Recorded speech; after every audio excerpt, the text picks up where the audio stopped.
Good morning everybody. आज के इस वीडियो में आप सभी का स्वागत है। जैसा कि आपको याद होगा कि हम लोग इस सीरीज में मॉडल सेट को सॉल्व कर रहे हैं। जेसीईआरटी के द्वारा शाब्दिक परीक्षा के लिए जो मॉडल सेट जारी किए गए हैं क्लास 12 और क्लास 10 के लिए, तो अभी मैं आपके सामने जो क्वेश्चन रख रहा हूं जिसका सलूशन मैं करूंगा, जिसको सॉल्व करूंगा, वो है क्लास 12 की केमिस्ट्री का सेट 2, जिसमें टोटल 35 क्वेश्चंस हैं और जिसके लिए समय दिया गया था एग्जामिनेशन में 1.5 घंटे का, और ओएमआर शीट पर ये रिस्पॉन्स अंकित करने होते हैं। जैसा कि मैंने बताया भी है आपको, पिछले वीडियो में मैंने बताया है कि ओएमआर शीट पर कैसे अपना रिस्पॉन्स देंगे। ओएमआर शीट पर जो डिटेल्स हैं, हमारा रजिस्ट्रेशन नंबर या रोल नंबर या हमारा रोल कोड वगैरह कैसे भरेंगे, इसके बारे में एक ट्यूटोरियल मैंने बनाया हुआ है। पिछले वीडियो में आप उसको देख सकते हैं और उससे बहुत ज़्यादा लाभ पहुंचने वाला है। उसका फीडबैक बहुत अच्छा आया है और सब लोग ने बहुत अच्छा रिस्पांस भी उस पर दिया है। तो हम उसी कड़ी को आगे बढ़ाते हुए सेट 2 के क्वेश्चन को आज सॉल्व करने वाले हैं, जिसमें टोटल 35 क्वेश्चंस हैं और 15 नंबर जो इसमें और 15 नंबर सेकेंड टर्मिनल एग्जामिनेशन को मिलाकर 30 नंबर का प्रैक्टिकल अप्रैल में होने जा रहा है। तो चलिए हम शुरू करते हैं सेट 2 के क्वेश्चंस को। देखिए, इसमें 35 क्वेश्चंस है, उसके कुछ इंस्ट्रक्शंस दिए हुए हैं। इंस्ट्रक्शन को एक बार पढ़ लेना चाहिए। और ये गलती मैंने की थी, क्वेश्चन को एकदम बारीकी से पढ़िए। मैं दिखाऊंगा इसमें इस क्वेश्चन पेपर में कि एक दो जगह मेरे से ओवरलुक हो गया था, जिसके कारण उसका आंसर ही गलत हो गया, कंसेप्ट ही गलत हो गया। तो इस क्वेश्चन को एकदम पढ़ेंगे ज़रूर, एकदम ध्यान से पढ़ेंगे, माइन्यूटली पढ़ेंगे। कहीं कहीं कुछ छोटी सी बात जो है वो क्वेश्चन का मायने बदल देता है। तो मैं भी आपको दिखाऊंगा। भी मैंने 2-3 गलतियां की थी इसमें बनाने में, जो एक बार एकदम से ओवरलुक कर दिया। ऐसा होता है कभी कभी कि आपको पूरी केमिस्ट्री आती है, ऐसा समझ में आएगा, लेकिन आप गलती कर बैठेंगे, जैसे मैंने गलती कर दिया था इसमें। क्वेश्चन नंबर 1 में कहता है कि the number of atoms in a simple cubic unit cell of a mono atomic elementary substance is equal to. देखिए, आप लोगों को इंग्लिश और हिंदी मीडियम दोनों में क्वेश्चन दिया हुआ है। मैं इंग्लिश में पढ़ रहा हूँ, आप उसके बगल में जो हिंदी है उसको भी पढ़ सकते हैं, उसमें ऑप्शन जो है वही है, सेम है। तो the number of atoms in simple cubic unit cell of a mono atomic elementary substance is equal to. तो क्यूबिक यूनिट सेल के सभी कॉर्नर्स पे एटम्स होते हैं सिंपल क्यूबिक यूनिट सेल में। तो कॉर्नर के एटम्स का कंट्रीब्यूशन जो है पर यूनिट सेल 1/8 होता है, और वैसे वैसे क्यूब में 8 कॉर्नर्स होते हैं। तो 8 कॉर्नर्स का मतलब 1/8 × 8, तो हमने इसको 1 कर दिया। देखिए, हम इसमें आंसर इसका लिखे भी हैं, 1/8 × 8 1। तो इसका आंसर हुआ A. Question number 2, molarity of an aqueous solution. यहाँ मोलैरिटी पूछ रहा है containing 2 gram of NaOH in 200 ml of solution is. तो सोल्यूशन का वॉल्यूम 200 मिलीलीटर है, 2 ग्राम सोडियम हाइड्रोक्साइड है। तो 2 ग्राम सोडियम हाइड्रोक्साइड है, given mass by molar mass in 2000 by volume कर दिया है। तो इसका आंसर 0.25 मोलर आया है। तो 0.25 मोलर इसका आंसर हुआ D. Question number 3, the molten NaCl। देखिए, यहाँ पर मोल्टेन NaCl है। मैंने यहाँ फिर से एक गलती की थी, यहाँ मोल्टेन नहीं पढ़ा था, एक्वस पढ़ लिया। Molten NaCl is electrolysed the product obtained at cathode. तो देखिए, मोल्टेन NaCl में केवल Na+ होगा और Cl- होगा। तो Na+ कैथोड की तरफ मूव करेगा तो सोडियम मिलेगा। तो इसका आंसर होगा बी, सोडियम। इसका आंसर होगा बी। यहाँ हमेशा ध्यान देखिए, एक गलती मैंने यहाँ की थी कि उसमें एक्वा समझ लिया, और एक्वा समझ के तो इसको बस माइन्यूटली पढ़ना है क्वेश्चन को। थोड़ी सी बात बदल जाने से आंसर बदल जाते हैं, क्वेश्चन के मायने बदल जाते हैं। इसलिए हमेशा इस बात का ख्याल करना है, जो गलती मैंने की इसमें आप न करेंगे। Question number 4, which of the following is ore of aluminium. Aluminium के ओर। ये जो क्वेश्चन है वो मेटलर्जी चैप्टर से है, some general principles of separation and isolation of elements. तो उसमें एल्युमिनियम को, जैसे हेमेटाइट जो है वो आयरन का ओर है, कैसेटराइट टीन का ओर है, डोलोमाइट जिंक का ओर है, बॉक्साइट जो है वो एल्युमिनियम का ओर है। तो इसका आंसर हुआ D, the list stable hydride of group 15 element.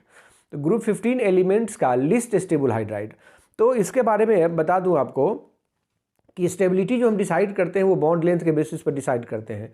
Bond length अगर बहुत छोटा होगा तो छोटा बॉन्ड बहुत स्टेबल होता है, बहुत स्ट्रांग होता है, तो उसकी स्टेबिलिटी बहुत ज़्यादा होगी।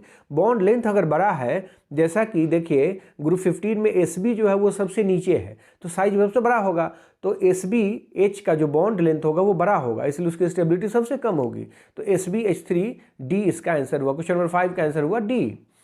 Question number 6, which of the following is a transition element. Transition element बार बार ये पूछा जा रहा है, पिछले सेट में भी ये क्वेश्चन इस तरह का क्वेश्चन था। तो मैंने बताया कि ग्रुप 12 को, जो डी ब्लॉक के जो मेंबर्स हैं उसमें ग्रुप 12 जो है उसको ट्रांजिशन एलिमेंट नहीं कहते हैं। ट्रांजिशन एलिमेंट्स के कोई क्राइटेरिया को वो फुलफिल नहीं करता है, इसलिए इसका आंसर होगा A, iron. Question number 7, CH3CH2Br plus KOH aqueous है, तो एक्वस KOH में K प्लस और OH माइनस न्यूक्लियोफाइल बनेगा, तो यहाँ न्यूक्लियोफिलिक सब्स्टिट्यूशन रिएक्शन हो जाएगा और आपका आंसर होगा बी। तो इसका CH3CH2OH बी आंसर हुआ। Question number 8, an atom of the body center of unit cell contributes to the unit cell। Body centre का मतलब हुआ कि जो यूनिट सेल के भीतर है, बॉडी में है, वो तो किसी दूसरे यूनिट सेल के द्वारा शेयर किया नहीं जाएगा। तो जब किसी के द्वारा शेयर नहीं किया जाएगा तो वो पूरा का पूरा उसी यूनिट सेल के लिए हुआ और इसका आंसर होगा 1 C। Question number 9, which of the following is not a colligative properties. देखिए कॉलिगेटिव प्रॉपर्टी जो है इसमें lowering of vapour pressure, elevation of boiling point, depression in freezing point, relative lowering vapour pressure, नीचे वाला BCD जो है वो colligative properties है। Lowering of vapour pressure colligative properties नहीं है, relative lowering in vapour pressure colligative properties होता है, इसलिए इसका आंसर हुआ ए। क्वेश्चन नंबर 10 देखिए, 96,500 coulomb electricity is passed through copper sulphate solution, it will liberate. तो एक जनरल कंसेप्ट भी है कि 1 फैराडे जो इलेक्ट्रिसिटी होती है वो इक्विवेलेंट वेट के बराबर डिपॉजिट करती है। एक बात ये हो गया। दूसरा, अगर आप ऐसे नहीं जानना चाहते हैं, कॉपर प्लस प्लस को 2 इलेक्ट्रॉन देंगे तो कॉपर सॉल्यूट नहीं जमा, तो कॉपर का एटॉमिक मास हो गया 63.5 ग्राम, तो 2 फैराडे से 63.5 ग्राम डिपॉजिट होगा, तो 1 फैराडे से कितना होगा, उसका आधा, तो उसका आधा 31.76 ग्राम ऑफ कॉपर। ये इसका आंसर हुआ B. Van Arkel process is applied for the purification of. मैंने पिछले लेक्चर में भी, सभी लेक्चर में मैं आपको बताता रहा हूँ कि 2 ऐसे मेथड्स हैं प्यूरिफिकेशन के, एक मॉन्ड्स प्रोसेस, दूसरा वान आर्केल प्रोसेस। मॉन्ड्स प्रोसेस जो है वो निकल के प्यूरिफिकेशन में यूज़ किया जाता है और वान आर्केल प्रोसेस जो है वो जिरकोनियम के प्यूरिफिकेशन में यूज किया जाता है। वान आर्केल है, जिरकोनियम आंसर होगा D. Question number 12, atomicity of phosphorus. Phosphorus का जो मॉलिक्यूलर फार्मूला है वो P4 है, मतलब एक मॉलिक्यूल में कितने एटम्स होंगे, 4 एटम्स, तो इसकी एटमिसिटी हो गई 4, तो इसका आंसर हो गया सी। ग्रुप 15 का ये क्वेश्चन है। Question number 13, CH3CH2I plus AgCN एक अल्कोहलिक। AgCN जो है वो एक कोवेलेंट कंपाउंड है, ये आयोनाइज नहीं होगा, लेकिन CN एक एम्बिडेंट न्यूक्लियोफाइल है, मतलब इसमें दोनों तरफ से बॉन्डिंग हो सकती है, कार्बन के थ्रू भी बॉन्डिंग हो सकती है, नाइट्रोजन के थ्रू भी बॉन्डिंग हो सकती है। तो जब दोनों तरफ से बॉन्डिंग हो सकती है तो इसका फ्री अभी कौन है, जब ये आयोनाइज ही नहीं होगा तो फ्री कौन है, नाइट्रोजन, तो बॉन्डिंग नाइट्रोजन के थ्रू होगी, तो आइसोसाइनाइड जो है वो एक मेजर प्रोडक्ट होगा इसका, तो आंसर हुआ ए, CH3CH2NC। क्वेश्चन नंबर 13 का आंसर हुआ A. Question number 14, the percentage of available space occupied by sphere in a hexagonal close packing. देखिए HCP में भी इफिशियंसी मतलब पैकिंग फ्रैक्शन उतना ही होता है जितना CCP में होता है, और वो है 74%, मतलब टोटल अवेलेबल स्पेस का 74% स्पेस जो है वो ऑक्यूपाइड हो जाता है HCP में, तो इसका आंसर हुआ C. What is the effect of temperature on osmotic pressure of solution. देखिए मैंने एक फॉर्मूला लिखा है यहाँ, pi is equal to MRT, T जो है वो पाई, टी बढ़ाने से पाई बढ़ेगा, तो यहाँ लिखा it increases with increase in temperature, answer हुआ B. Which of the following ion is coloured in aqueous solution. Aqueous solution में कलर्ड कौन सा आयन होगा, तो उसके लिए बताया था कि कलर्ड के लिए अभी तक जो ट्रांजिशन एलिमेंट में हम पढ़ते हैं, फिर हम जब कोऑर्डिनेशन कंपाउंड्स में जाएंगे तो वहाँ बातें बदल जाएंगी, वहाँ हम क्रिस्टल फिल थ्योरी के बेसिस पर इसको एक्सप्लेन करेंगे, लेकिन यहाँ हम इस कंसेप्ट का इस्तेमाल करेंगे कि उसमें अनपेयर्ड इलेक्ट्रॉन्स हैं कि नहीं हैं।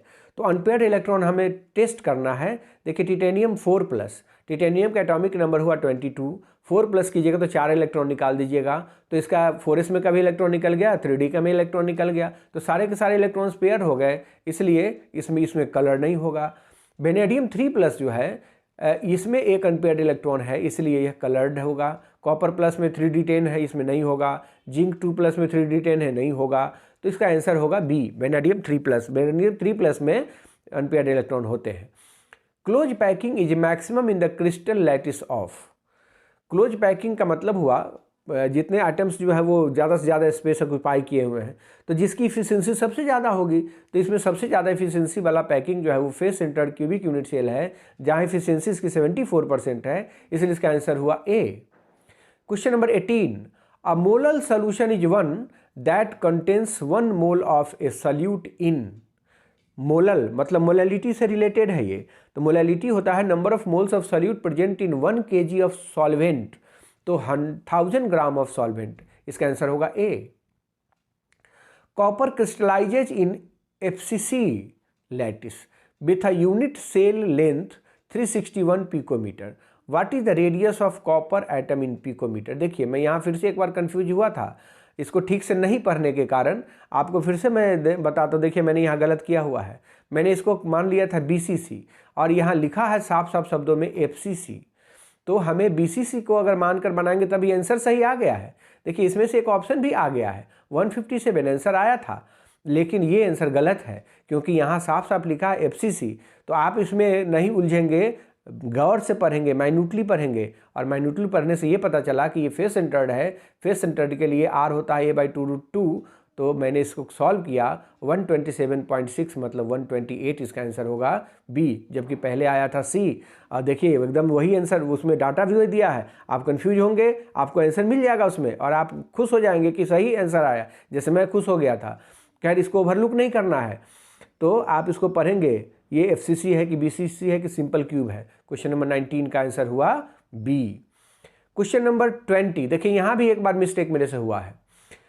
ए mixture two liquid A and B has boiling point higher than boiling points of both A and B। देखिए यहाँ बॉइलिंग पॉइंट लिखा है, बॉइलिंग पॉइंट ज़्यादा है इसका मतलब वेपर प्रेशर कम है, और वेपर प्रेशर कम है इसका मतलब निगेटिव डेविएशन होगा। मैंने इसको पढ़ लिया वेपर प्रेशर ज़्यादा है, तो इस तरह से आप अगर ओवरलुक कर जाएंगे तो गलतियाँ होंगी, इसलिए आप इस पर ध्यान दीजिएगा, क्योंकि बॉइलिंग पॉइंट अगर ज़्यादा है तो वेपर प्रेशर कम होगा, तो इसका आंसर होगा बी। नॉन आइडियल सोल्यूशन है with negative deviation from Rawls law, तो इसका आंसर होगा बी, जबकि पहले आया था सी। देख लीजिए question number 21, for the galvanic cell which one of the following statement is correct. ये ठीक है, इसमें reduction takes place at anode. देखिए एनोड इज निगेटिवली चार्ज, ये सही बात है।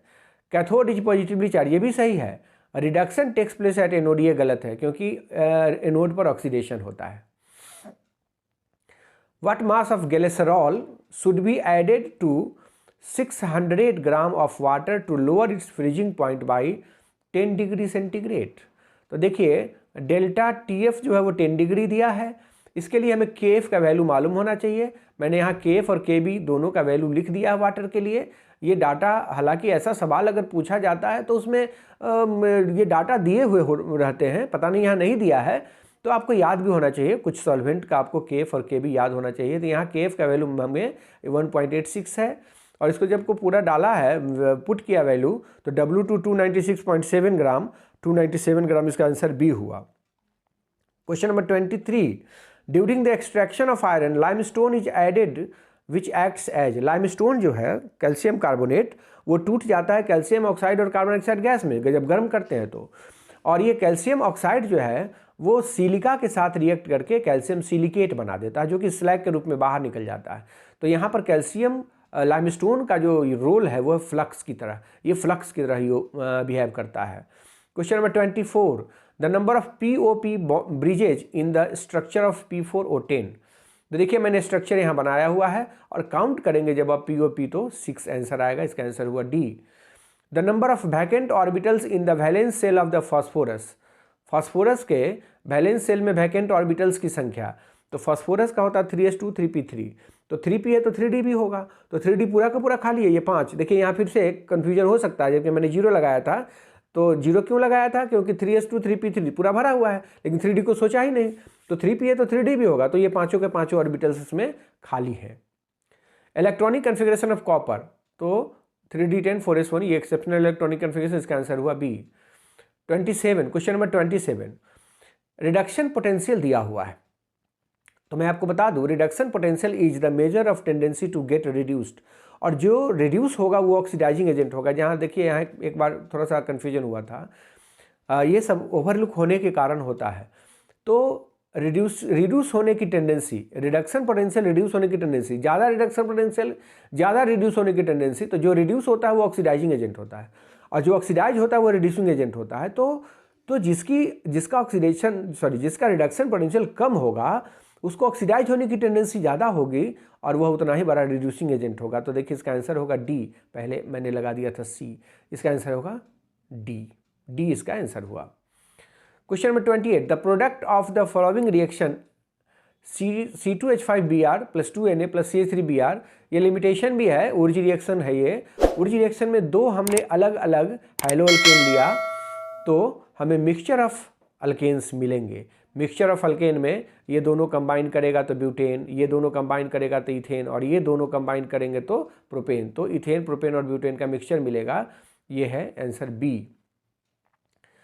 क्वेश्चन नंबर 29, CH3CHO जब इसका स्ट्रॉन्ग रिड्यूसिंग एजेंट के प्रेजेंस में रिडक्शन करेंगे तो प्राइमरी अल्कोहल बनेगा, इथेनॉल बनेगा।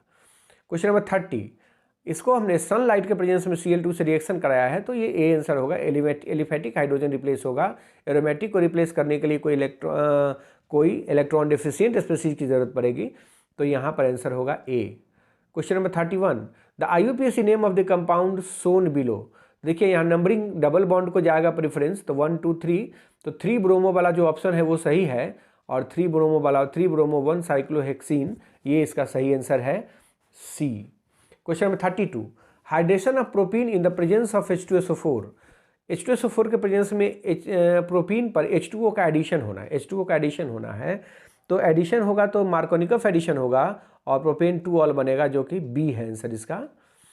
The reaction of SCHO with CH3MgBr, देखिए यहाँ मैंने रिएक्शन कराया है, प्राइमरी अल्कोहल बनेगा और वो इथेनॉल है, इथेनॉल सी में है। क्वेश्चन नंबर 34, ये अल्कोहल है, इसका H2SO4 से रिएक्शन कराया है, ए बना, तो ये एलिमिनेशन होगा, अल्कीन बनेगा। क्वेश्चन इसका आंसर होगा ए, 34 का आंसर होगा ए। क्वेश्चन नंबर 35, ये है ईथर से रिएक्शन HI का कराया है, तो बॉन्ड या तो यहाँ से टूट सकता है, नहीं तो यहाँ से टूट सकता है। तो यहाँ से टूटेगा तो ज़्यादा स्टेबल कार्बोकेटाइन बनेगा, तो बॉन्ड यहीं से टूटेगा और इसे लग जाएगा I, तो इसका आंसर होगा बी।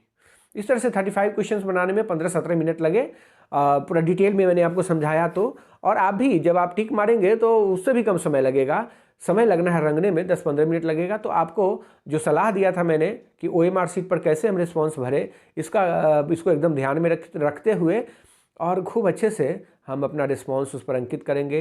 OMR शीट जितना साफ़ सुथरा होगा उतना ज़्यादा इम्प्रेसिव होगा और उसको इवेल्युएट करना भी उतना ही आसान होगा।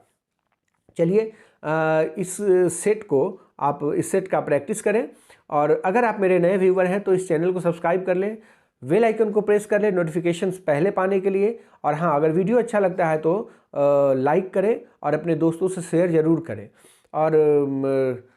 और हमें कमेंट ज़रूर लिखें। अगर आपको कोई सुझाव देना है या आपको ये वीडियो अच्छा लगता है तो अपने फीडबैक कमेंट बॉक्स में ज़रूर लिखें।